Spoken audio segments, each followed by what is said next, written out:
Hey everyone, Paul Riopelle here. Thank you for joining me for episode 8. Today we've got the one and only Arizona concert promoter, Danny Zelisko. Yes, he just put a book out called All Excess, and a couple months ago he joined me in the room as he was putting finishing touches on it. And you know what? Let's enjoy the ride. Here we go. Welcome back to the Riopelle room.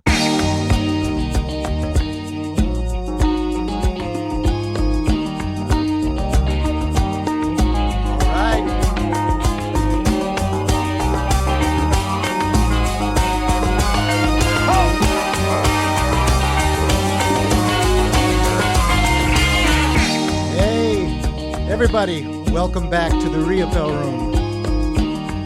Today, I have a very, very special guest. You know, first of all, if you've been to a concert in the Arizona area, I don't know, the past 46 years, I think that's correct, Danny? You owe a lot of gratitude to this guy because he brought that favorite band of yours here. And I have him here in the Riopelle room. Hi, Danny. Hi there, Paul. How you doing, buddy? I'm okay. How are you doing in all this craziness? It's been an interesting year. Yeah. It's not been a great year. We had a great start to the year, the whole Riopelle gang, when we sure did that did. show at Talking Stick in February. That was a beautiful night. We kind of just dodged a bullet there, I would think. You know? Boy, oh boy. Yeah. But that was a great night. But sadly, we pretty much lost the rest of the year after that, Right. starting in mid-March. And right now, we've had to move our shows that we had booked for the rest of March and all the way through this year to next year, basically, Right. because it doesn't appear that anybody's going to feel quite safe yet sitting next to strangers back and forward. Sure. Around them and everything to see a show just yet. So yeah, there's definitely some changes here, and for me the biggest change is I don't have shows to go to almost every night. Right. So we're hoping for all this to be over sooner than later, right? Absolutely. So, Danny, let's what I like to do with my guests here is this: we're going to go back in time a little bit. All right, I need you to buckle up for this. Okay, here we go. Dude, I live in the past. It's okay. We're going back. All right. Are you nice and tingly now? Yeah, that was good. Okay. Okay, so before we get to the Riopelle connection, tell me how a kid from Chicago, baseball, I know a little bit about you. I've known you for a long time. A baseball-loving kid thinks he can go move to Phoenix and become the top music promoter in Arizona history. How does that happen? What started in Chicago as a kid?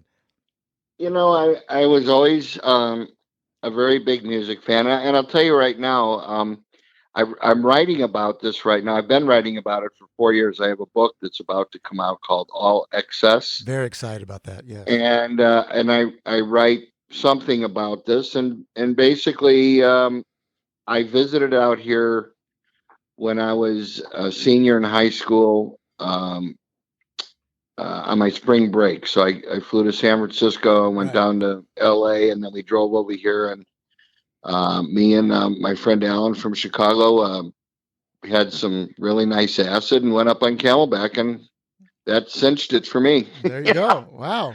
So you saw the light. That was 72. And up until that time, the last few years of high school, I become a huge concert fan. Prior to that, I only bought records and stuff like that. I didn't go to concerts as much as, like, when I got to be a sophomore in high school, I was 15, 16, I started attending a lot. Prior to that, my parents didn't want me going downtown by myself. And that kind of stuff. And little did they know, for many years I was going downtown by myself to go to the Cubs games or the Sox games, but we didn't have to rub it in their face. So, So how old were you when you moved here? I left high school in 72, and that's when I moved here. So I was 17 when I first arrived here. I didn't exactly, I toyed with the idea of becoming a concert promoter, but like most people, you go, well, how the hell do I do that? Right. It takes all kinds of money. It takes all kinds of connections. You got to know what you're doing, all three things, which I had nothing Right. going on. Right. So my dad and another friend of mine and his dad gave me money to start what was called Sundown Productions. Yeah. I started doing shows in 74, but actually in 73, 72, I became acquainted with the KDKB people. And my brother Jimmy was moving out here. And prior to him moving out here, Jerry Riopelle put out Saving Grace, which had that great cover and the great music inside. And KDKB played the shit out of it. Yeah. And it became a very big staple for that radio station in this market, along with so many other great artists at that time, like John Prine and Jackson Brown and Billy Joel and Bruce Springsteen around that. Yeah. Springsteen Yeah. and Jerry Jeff Walker, Right. and all these people were playing at the Celebrity Theater Mm-hmm. for another promoter that used to live here, and it was very, very difficult for me Mm-hmm. to break into getting any kind of concerts because this guy had such a stronghold with the Celebrity, which was and still is one of the most favorite venues that anybody can ever be lucky enough to play at, as far as I'm concerned. I mean, there's nothing like being as close as all of us have gotten to some really big stars in that theater. Whee!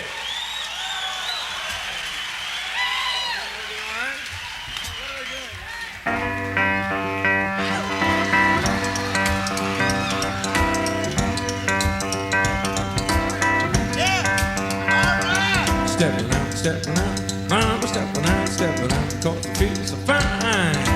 Stepping out, mama stepping out, there's a whole lot of steps and I'm gonna do mine. Whole lot of ways to do business, whole lot of ways to do crime. Only way I know is a good old way, just catch yourself a rhythm and rhythm yourself down.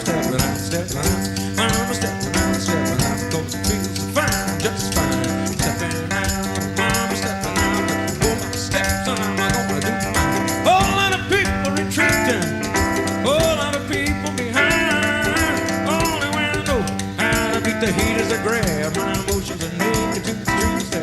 Stepping out, mama stepping out, 'cause it feels fine, just fine. Stepping out, mama stepping out, whole lot of steps and I'm gonna do mine. Hey!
Steps and I'm gonna do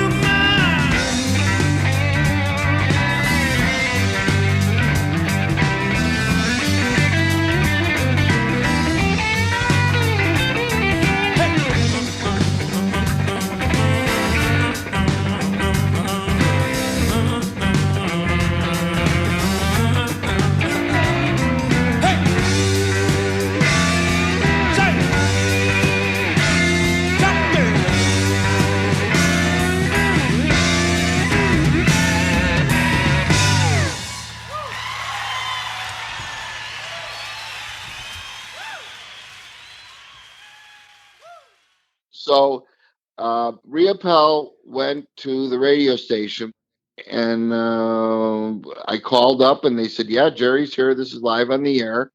So I didn't tell him I was coming, but I drove down. I hung out in the lobby, and I listened to the interview. You could see right into the control room from the front lobby in those days.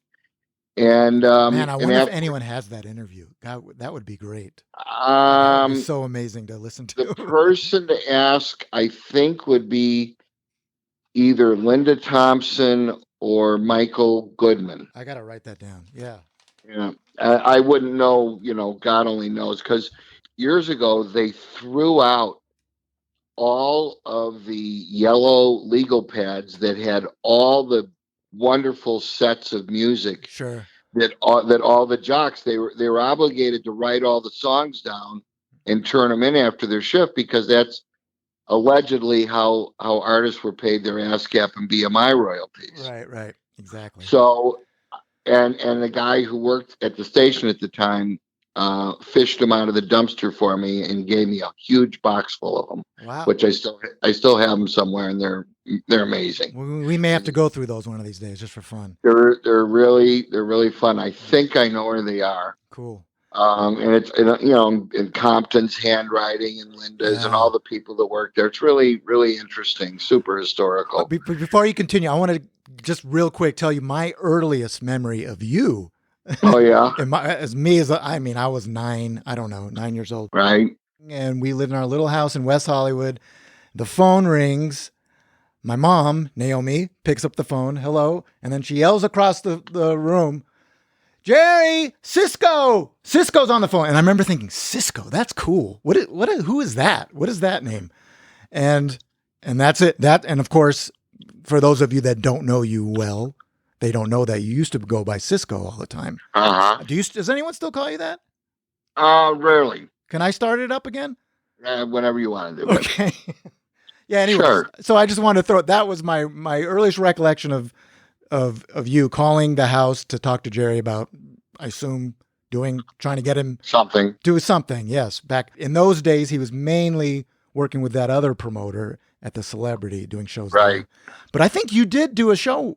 Didn't you get him to do a show with you early on around that time, or no? Or you almost did? Yeah, probably. I don't remember. Okay. I'll tell you what. Now I do remember. Sorry. In the end of '74, Jerry played a show for me at Symphony Hall with Brian Auger. Okay. He played a show prior to that. He played Bromberg, right? David Bromberg. The band seems to remember Bromberg being the first show that they remember doing out here. He opened for Bromberg, Yes. and then on New Year's he opened for Dr. John. Correct. And the Brian Auger show was just like a month or two before the New Year's show. I think it was in October. So, and I went to the New Year's show with Dr. John, which was magical. He came with all of his gris headdress, Yeah. and it was very striking. Jerry did a great show, as I recall, and from then on, I mean, we were always friends. But I had to stand by and watch idly as the Celebrity had Jerry over and over and over again. Right. Every now and then I could pick off a show, or if I wanted to go to Tucson or Flagstaff or something like that, I could get a show. But that Celebrity show is his bread and butter, and it went from one show to 2 shows to 3 shows. Right. And there was no way I was getting in between that. But by the end of the '70s, that promoter left, and he basically gave the keys of the Celebrity back to the owner, and it's been through a bunch of owners since then. And now Rich Hazelwood owns it, and I'm still doing shows there. So that's all good. And I think you started working with Jerry consistently, probably 81, 82, somewhere in there. I think from that point on, I think you did all the Riopelle shows. You're probably right. Yeah. Do you remember the first Riopelle song you heard that you go, or is it just kind of you heard that album? No, but Nothing? it was like that. I just remember that interview, and I had heard like Candy Bar and Sweet Naomi and Blues on My Table and Right. and all that. I remember when Take a Chance came out. Speaking of Take a Chance, I got something for you, Janie. You do, huh? I'm going to play a song that I know is one of your favorites on Take a Chance. Whip it out. All you Arizona people will know it's a big audience participation one. And why don't we just listen to it right now? And here we go. Me and the Fox.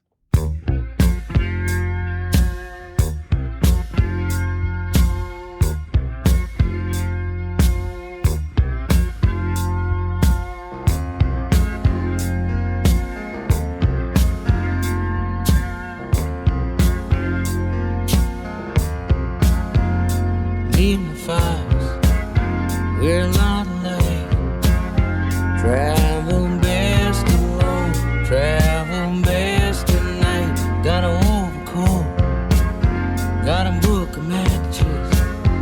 Got 3 pairs of socks. No one gon' catch me. Creep up to the building. Watch out for the light. Sneak up to the window. Make love to the night. That's the way like it is. Shadows all the same way.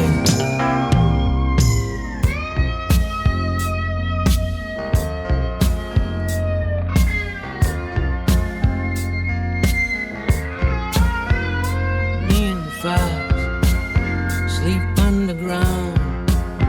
Never close my eyes. I hear every sound. Got a bag of dust. Got a sack of charm. Don't mean to hurt no one. Don't mean no harm. Creep up to the building. Watch out for the light. Sneak up to the window. Make love to the night. That's the way I like it best. Shadows on the same way. I don't mean to make you uneasy. You won't even see me.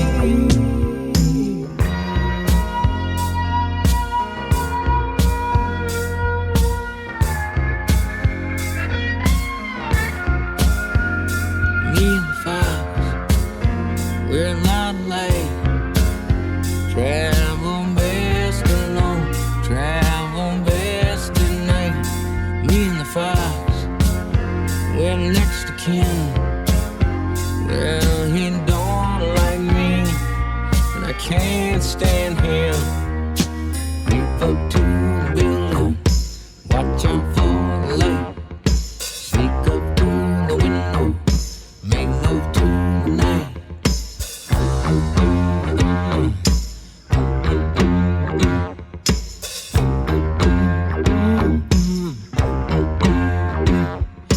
That's the way I like it best.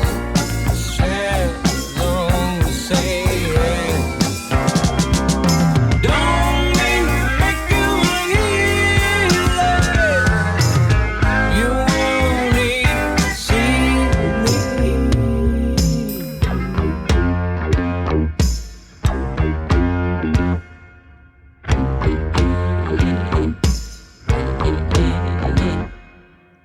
Yeah. Gotta love that song. Love it. Such a good sounding record. Yeah. God. Yeah, it is. It's a great one. Woo! Hey now. Yeah. Hey now. So, Danny, back to your promotion life. Uh-huh. It's a lot of ambition to decide you want to try to get in that game. Were you always Right. ambitious as a kid? Yes. Yes, you were. Like getting after the best baseball cards? What? Give me an example. What Well, did you do? Well, for instance, my brother and I decided we would start writing to baseball and football players and hockey players. We weren't real basketball fans Right. at first, anyway. And I don't even know if there was a basketball team in Chicago. That's how long ago it was. But Right. in the early '60s, that we started writing to players care of the teams at their stadiums, Okay. and they got their mail there, so we didn't need their addresses. We could just write to Comiskey Park or Wrigley Field for the Cubs or the White Sox. Mhm.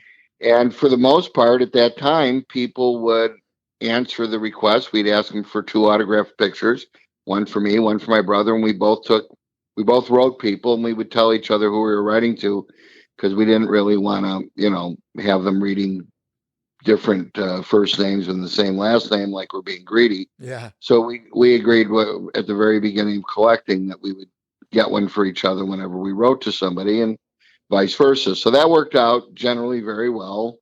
And that was in '61. I started sending away for those things. And then a couple of years later, while this is going on, I also started listening to music a lot. And Yeah. there was Frankie Valli and the Four Seasons, and there was Elvis Presley, and there was all the great '50s music that went into the '60s. all those great bands. And then lo and behold, all of a sudden I get turned on to a song called Please Please Me by the Beatles. Ah, And in the record store, the guy said, hey, I went in there every week and I picked up the top 40 that came out. They published it from the local radio station, and we'd go there on our bikes every Friday afternoon after school, and we'd pick up the survey that showed the top 40. And every now and then we'd buy a record, but they were, for us, they were expensive. They were like 69 or 79 cents. And we really didn't have money to buy records, yeah. things, 6 kids, 8 people living under one roof. I wasn't getting a big record collection anytime soon. So I heard the Beatles. I turned everybody onto it. I actually bought that single, and most people liked it and kind of humored me. Yeah, we like it, but nobody really woke up about the sound until they finally appeared on Ed Sullivan, which was at the beginning of '64. Right. So that would make me 7 or 8 years old at the time. So I really took to that, and I loved it when Ed Sullivan, I mean, he's a very smart guy who looked like the straightest, looked like a mortician, for Christ's sake. Yeah.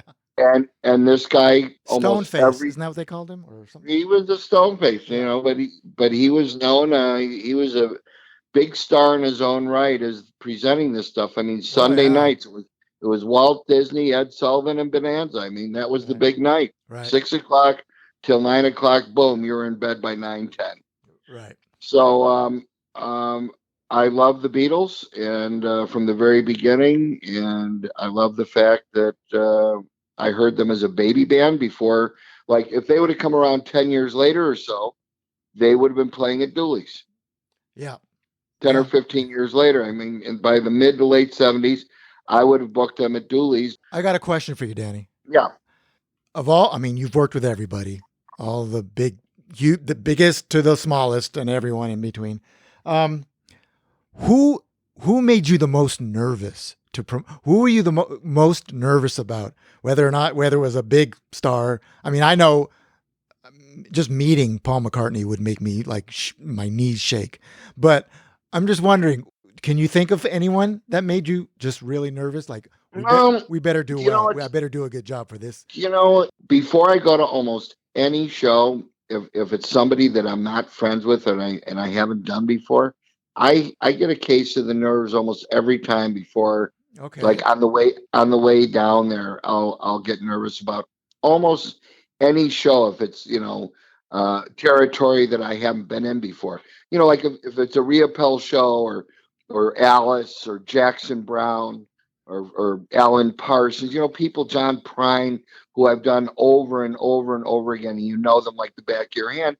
I don't get nervous about it, but I turn my attention to the building and my staff to make sure. Yeah. And I'll ask the questions, like, do we have everything they wanted for the dressing rooms?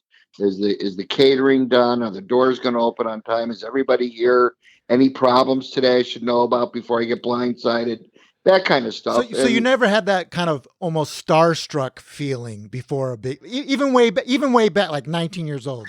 I'll tell you, I was intimidated by Todd Rundgren. Okay. There you go.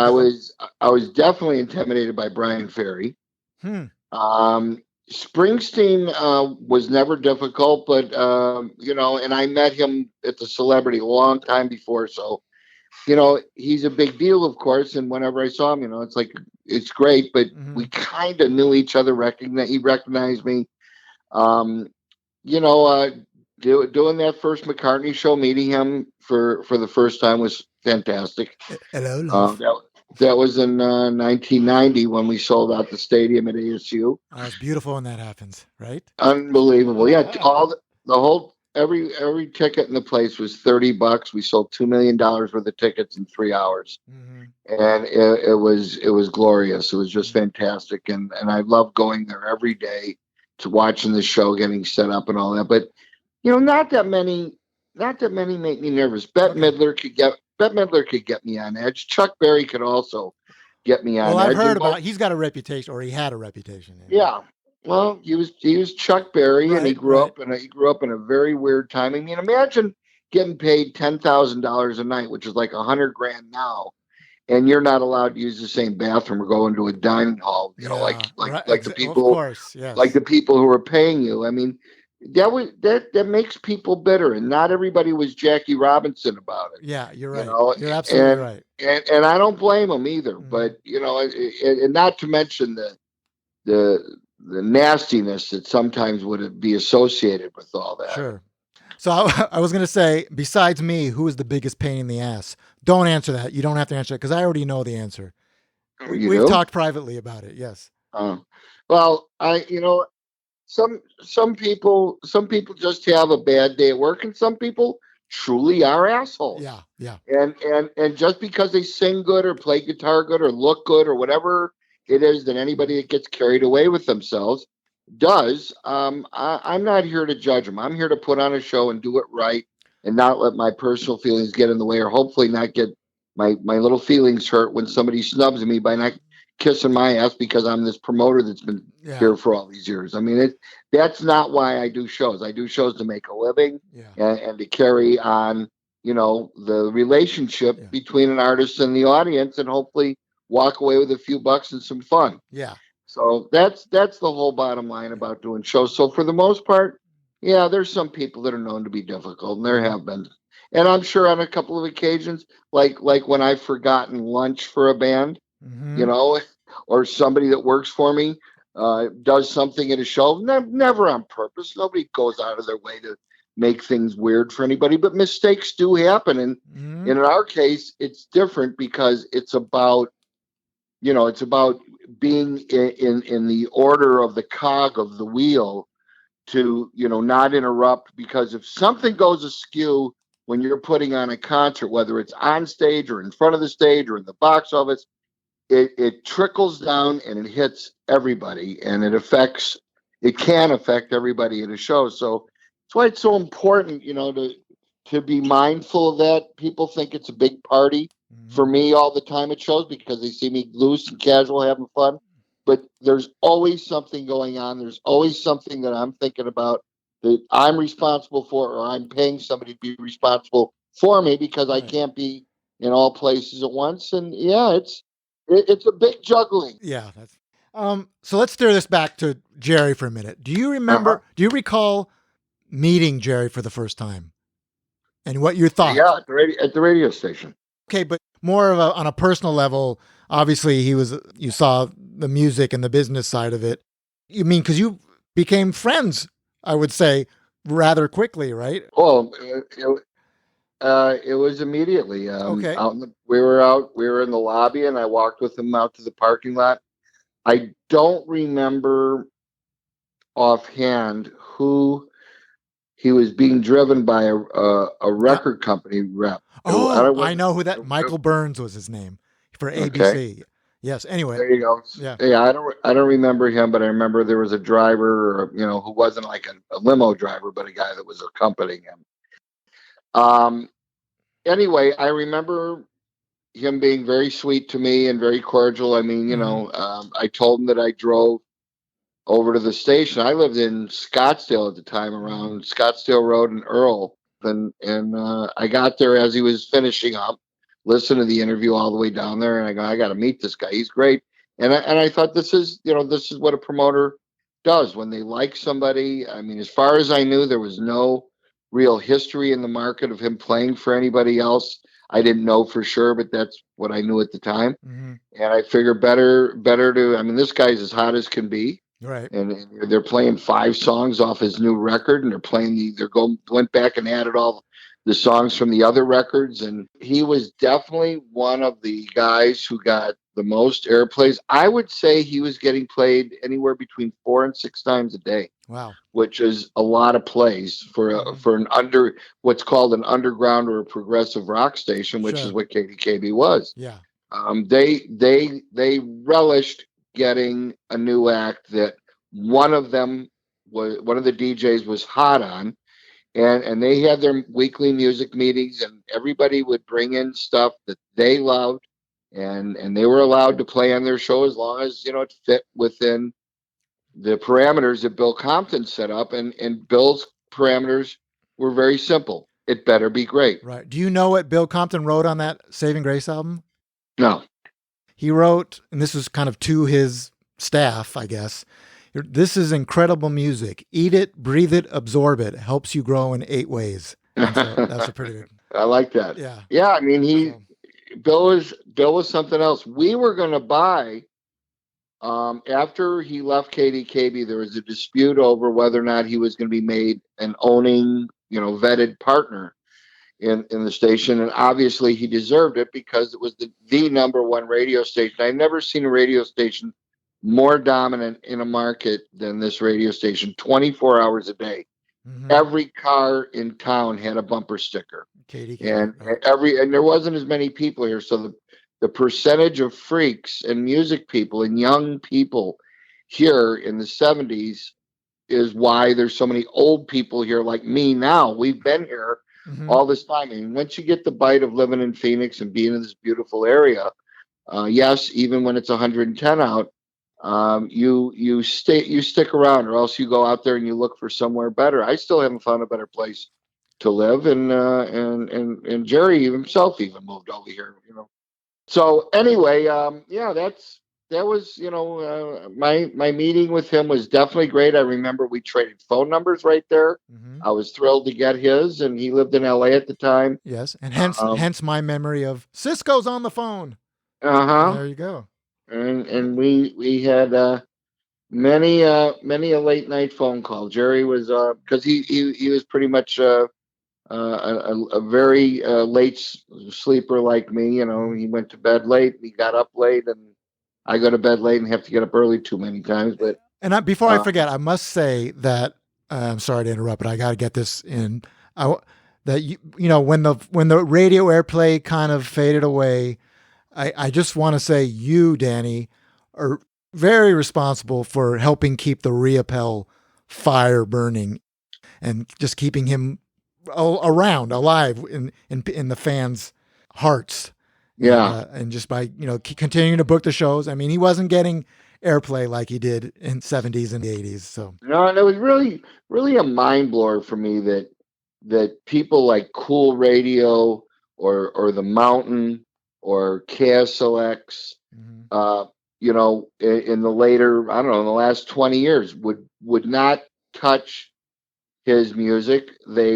I said, but you guys are going to give away some tickets for me, right? Yeah, sure. Mhm. How quick do the phones light up when you got free Riopelle ticket? Immediately. Right. They call me and ask me for more. Can we get some more tickets to give away? Would you mind playing his music? No, we can't do that. It doesn't. We can't play it, but we'll give away some more tickets because it was a hot item. Right. But they would never put that 2 and 2 together and say, "You're right." It's easy for us to say, "You guys all know Jerry Riopelle. You've seen him 100 times as a celebrity." Blah blah blah, and play a couple of those hits. They wouldn't do it. It's really a shame because the odd thing is when something isn't. I mean, when something's a big play item and people are familiar with it, and you want to play that just to keep your listeners, it's like all the more reason why wouldn't you play somebody that's extremely tied to an area? Yeah. It's like Roger Klein. Nobody touches Roger Klein music. Right. Same thing. Yeah. It's not just about playing what everybody's already heard.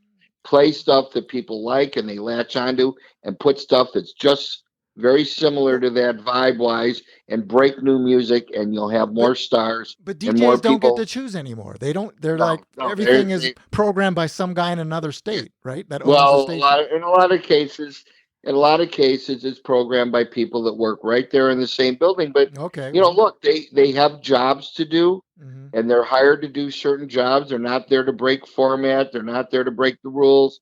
They're there to do as good of a job as they can and be as creative as they can, but while following the rules. And people don't hire people to run 50 and $100 million properties, which is what these stations are worth now.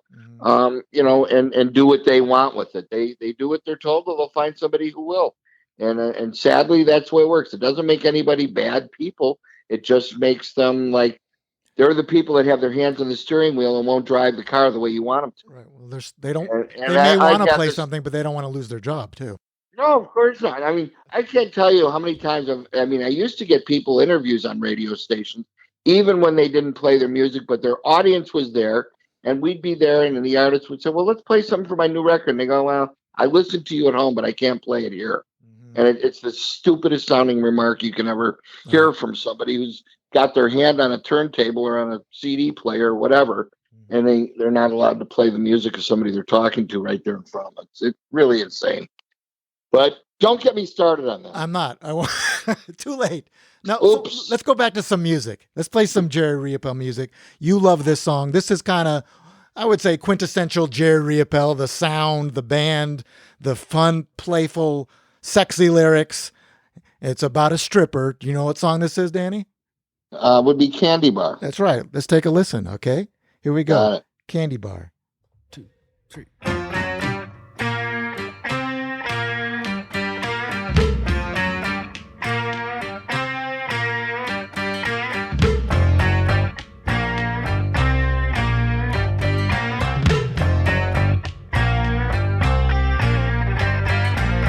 Candy Bar was really quite a star. She could have done, did dance the dirty donkey, but she went to jail. She dropped a nail on some Snow White uptight, do right Dallas honky. Oh, little lady only wanted to get her kick. Shot a man down and the next day she was free. Texas law will get you to the life on local weed. Don't need a judge to tell you, mama, that you can't disturb the peace. When she's good, so good. But when she's bad, she's better. Oh, when she's good, so good. But when she's bad, she's better.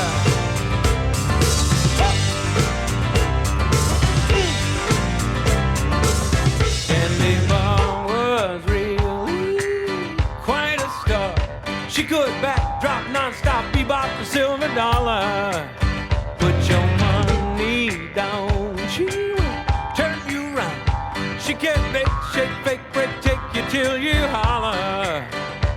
Oh, little lady only wanted to rip it up, rip it up. Told me that she was getting high on a rhythm blues. She remembers every stud that ever set her up. Mama's still in the factory, Papa's still making them shoes. When she's good, she's so good. But when she's bad, she's better. Oh, when she's good, so good. But when she's bad, she's better. That's it.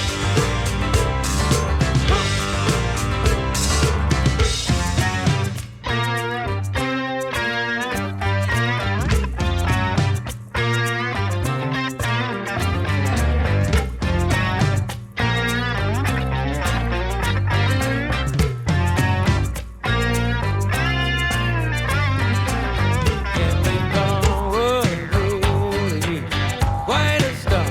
She could have done, did dance the dirty donkey, but she went to jail. She dropped the nail on some Snow White uptight, do right Dallas honky.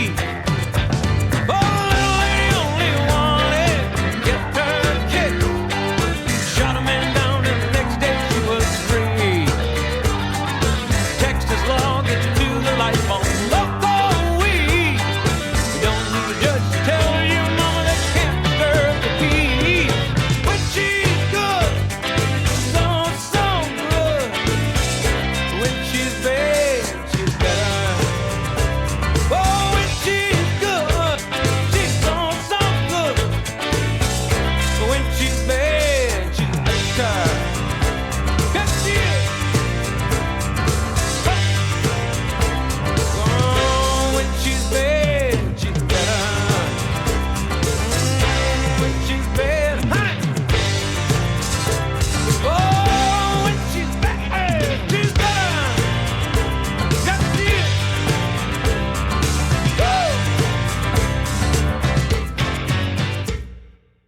Hey now. And hey now, Candy Bar. It's a big. I love that song. Yeah, it's great. So the tribute was fantastic. I was really, my goal is to make that an annual thing. Absolutely. I'm pretty sure Talking Stick was very happy with the. No question. Hopefully, we can do it again. Well, all we got to do is get the shows up and running again. I know people are very anxious to have concerts again, just like I am, more than most. Right. We just gotta everybody's got to do their part. Let's keep bundled up when you're around strangers and be smart. Don't people. Get them sick. Jeez. Yeah, Danny, thank you again for joining me in the Riopelle room. No problem. And we should do it again. There's a lot of stuff to talk about. Oh, Danny, where can people just find out what's going on with Danny Zelisko? I'd say the best thing to do is to look at either my website, which is DannyZeliskoPresents.com. Okay. Or it's on Facebook too, right? My Facebook, which is Danny Zelisko Presents. And we put updates on there. We haven't had any new ones for a while. We're just waiting for the word so we can start promoting shows again and get people having fun. All right, Danny. Thanks a lot for joining me today, and we'll see you next time. You got a deal. Thanks. All right, buddy. Bye.